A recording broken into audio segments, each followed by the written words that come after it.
or Siever's effect is already clearly identified, at least consistent with what we observe in the CDS experiment. So, if I look at the K-curve distribution, there's a finite like 0.2 GeV K-curve that gives you the largest distribution. Mm-hmm. Why is that? Yeah, because this TMD, you mean why it doesn't increase? Why is it 0 when K-curve is 0? Yeah, I will bring the quick question. Why this has to be 0 here?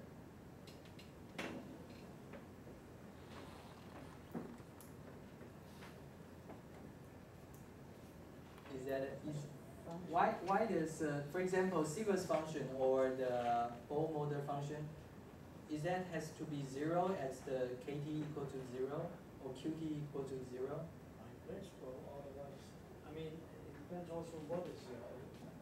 It is the absolute value times KT times the function is probably important. I'm not completely sure. Because yeah, there could be times down X issue. So if you define it with an explicit KT outside, including size of KT and direction, then the function not necessarily needs to be 0.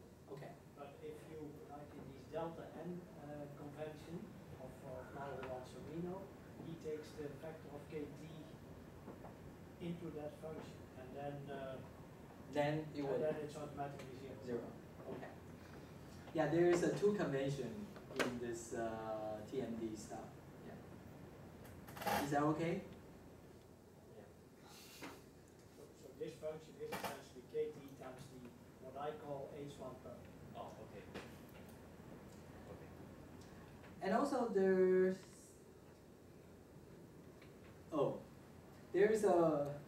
there's also the similar effect from the Bohr-Moder, but the Bohr-Moder is actually gets the complication by this twist 4 term. Okay. However, from the pion-induced Drell-Yan, there is a clearly see observation about the violation of the Lantone. As I just told you, this based on the QCD effect, they think that this Lantone relation should be preserved, but we see the clearly violation of the pion-induced Drell-Yan over there.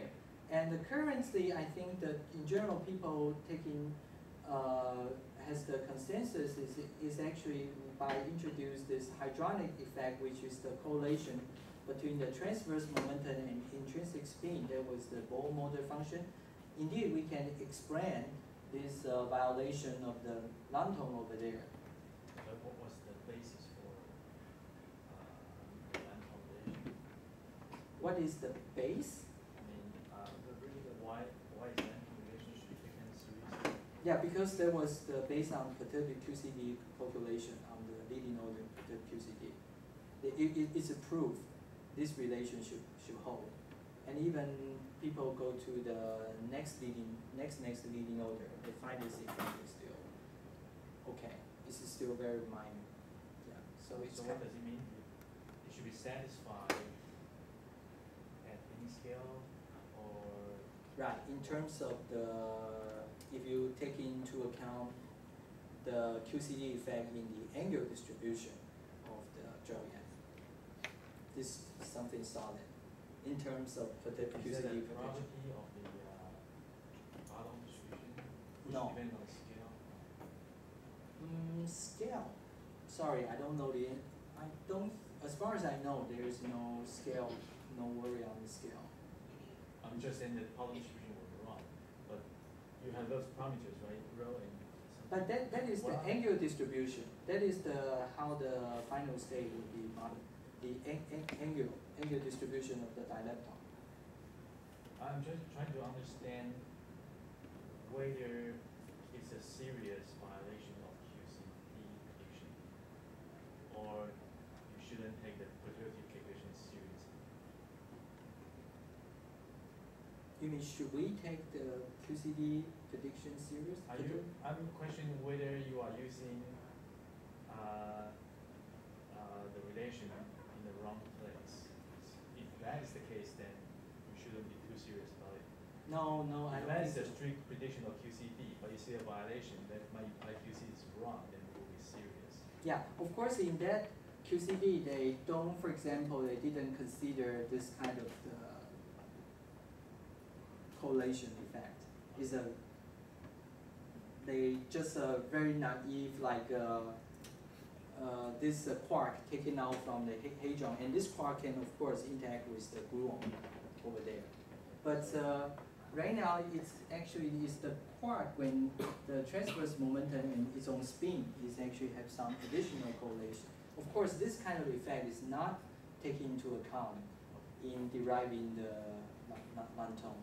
Yes. Okay, so so this is probably the most of the significant. I think the probably would be elaborate more on the Pitt's talk tomorrow. So there was by introducing this gauge link. So this gauge link is kind of in two different directions in the Drell-Yan and the Cetus. So there was based on this direction of this gauge link. So they give a very kind of a definite prediction is this Siever's function and Bode-Moder function become process dependent. So there will be of equal magnitude, but there will be sign change if you determine this Siever's or Bode-Moder from Cetus and the Drell-Yan. Sorry, Alex, I looked at the literature reference you put there from the 2002 to 2009. So the minus sign is from the 2009 or from I guess the original is from this one. Normally quote this one, but there is some kind of a follow-up study. Even I think the confirm it or because it spent 7 years in the last one. yeah. So there is some relevant. So even here is some recent paper. They even consider some next leading order if QCD effect. They find out this even after resummation, this sign change is still hold. So that's bringing the quite a significant efforts on the experimental try to verify this sign change, because as I told you, that in the Cetus, Siever's function and Bode-Moder is kind of a major, and so we would like to get in this Siever's function to be also major in the Drell-Yan, and checking whether this sign difference is really over there. So in order to do that, we have to do the polarized Drell-Yan. So there's a various proposal over there, and in the near future, actually in about 1 month, there will be a commissioning of this COMPASS experiment. So COMPASS is in the CERN. So CERN is now, of course, right now well known for the LHC collider experiment, but it also has some fixed target experimental over there. So you can use the pion beam and equip it with the transverse polarized target, and then so this is the transverse polarized target. Then you, with some carefully designed hadron absorber, you stop all the hadron, and that's the dimuon goes out, and carefully measure the angular distribution of all this dimuon. So hopefully, so here you show you some kind of expected signal strength, and with the experimental sensitivity. So hopefully it can be measured in about 1 year from now on. Will be the data taking will be end on the next year. So maybe hopefully over there we will see any kind of a surprise. Sorry, I'm run out of my schedule, but okay, I just only mentioned for this GPT stuff. We are just want to consider by using the pion beam for measure the exclusive Drell-Yan process, because normally after you have the Drell-Yan process, these things actually go to inelastic. But for the exclusive one, you still hold, And there is some kind of oh, interesting. Oh, what's this going on? So based on this paper by Berger, Dild, and Pill in the 2001, so we are considering the feasibility study to carry out of this in two possible places. For example, the compass using the 190 GeV pion beam or J-part, which is around 15 GeV pion beam. So J-part is still, the beamline is under construction. Maybe it will be available sometime around 2020. That was the schedule. However, as you can see, because this is some exclusive process, so if you use the higher energy, the production cross-section actually dropped. So this is kind of the momentum of the pion beam. So this exclusive cross-section gets dropped. So this is the current estimate by considering using the 15 GeV J-part.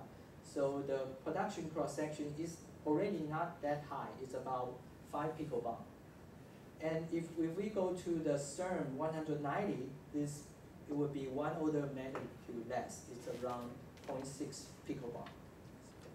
Okay, so we are considering using these things. Maybe we can use the hadron beam to determine the GPD as the large Q region. And this is some setup we are thinking about, because most of the production, the muon were going forward. So this is already some experimental conceptual design of the detector by putting to some muon identifier on the forward region. So we find out actually, because this is exclusive Drell-Yan, so pi n go to mu plus mu minus n.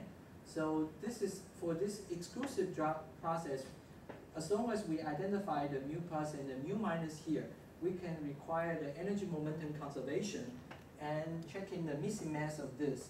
Suppose there is some exclusive one, the signal will stand out of the missing mass peak at the base of the nucleon here. So this is the, according to the current 5 picobarn, after 200 days the data taking, we expect to see this peak. And the blue line is come from the exclusive Drell-Yan and, inclusive Drell-Yan, and the green one is the random background overlapping. Okay, so this is the summary. So hopefully you get some better idea about the Drell-Yan, even it's based on electromagnetic, very simple electromagnetic annihilation of quark and anti-quark from 2 hadron. This is actually a very powerful experimental tool for exploring the nuclear quark structure. As I show you, this actually brings a very unique information about the flavor structure of the C quark. And in the coming polarized Drell-Yan, hopefully it also can offer a very clean ground to extracting the TMD function without the ambiguity of the fragmentation. And we believe that the successful measurement of the Sieverts and the Bohr model function in the Drell-Yan process will be a milestone for the perturbed QCD and also the TMD physics.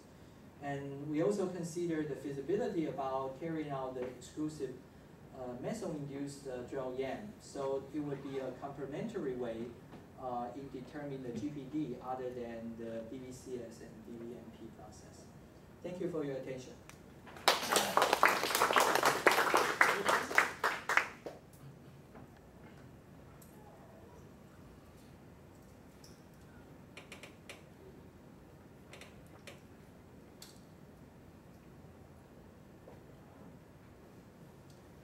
Students? Shall I ask the certain students to ask questions?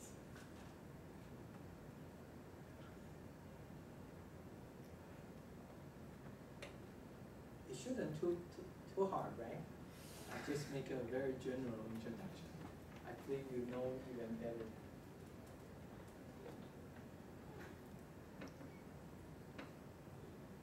So actually, I have a question that when you talk about this minus sign, so you are actually but the y is q squared is, and so in what condition, I mean in the same x, you should have the same magnitude. Because the Yes, famous so minus. yeah, I skipped this slide. So there'll be some kind of argument is whether the QCD evolution of TMD is well known. So however, for compass is actually there's one good thing is actually there is an overlapping Q square region. So you can basically on the same kinematic region obtaining the Siever's function for the Drell-Yan and the Sidis. So without in the void of the complication of the QCD evolution. I see. Well, maybe I actually have one question for Peter. What happened if the experiments didn't find a minus sign, or they found something, the two quantities are different, but not just minus sign? What's that? Oh, that's impossible. Yeah. I'm not completely sure. As I said, it's an unfinished chapter. Would that be the good news or bad news if they didn't?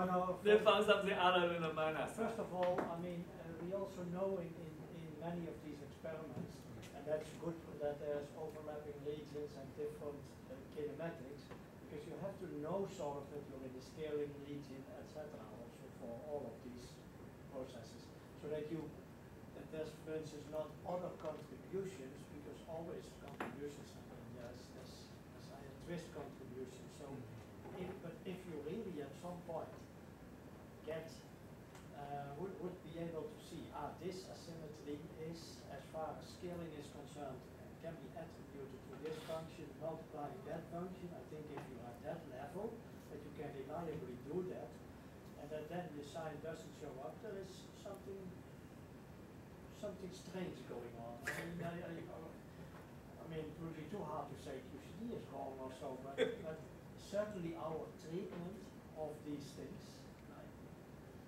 you might have to rethink a lot of things. So, I mean, that's a sort of careful statement.